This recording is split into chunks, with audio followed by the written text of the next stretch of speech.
Despite concerns during the campaign period over incidents of violence and the presence of illegal armed groups in conflict-affected regions, adequate measures were taken and election day was not adversely affected by security incidents, a demonstration of Colombia's strong institutions. Mr. President, it is a pleasure to brief the Security Council. With the presidential campaign now in full swing, ahead of elections on 31st May, the mission is adding its voice to the call for authorities and all concerned to ensure a safe and peaceful environment free of violence and stigmatization. I reiterate my condemnation of reported threats against presidential candidates, and I call again for state authorities to guarantee the safety of all participants in the electoral process. The latest report of the Secretary General traces implementation across the three pillars of the mandate, as established by the Security Council in Resolution 2798 of last October.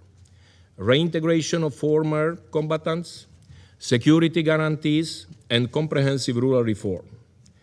They are three elements at the core of the final peace agreement, whose implementation contributes to peace and security in the country. Will be required to fulfill the objective. The rural reform is fundamental for consolidating lasting peace and security in Colombia. It aims to extend state presence and address inequalities that have fueled conflict in the country for decades. By unlocking viable economic opportunities, it can also provide sustainable alternatives to illicit economies, thereby helping to break the cycle of violence. Because oldest and largest guerrilla group, Yolanda, Villavicencio. El gobierno de Colombia reconoce las dificultades que se viven por la crisis de iliquidez en el sistema de Naciones Unidas, pero también manifiesta que estas no deben ser a expensas del acompañamiento que se traduce en una esperanza de paz para Colombia. Instamos a la Secretaría General a que no se contemplen más recortes en la presente vigencia para la misión de verificación.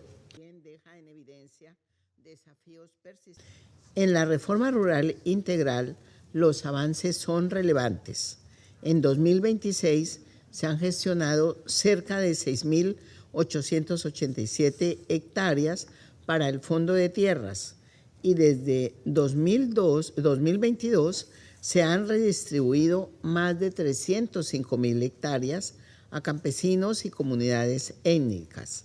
Además, se han formalizado más de 2 millones de hectáreas, alcanzando cerca del 30% de la meta del punto 1 del acuerdo.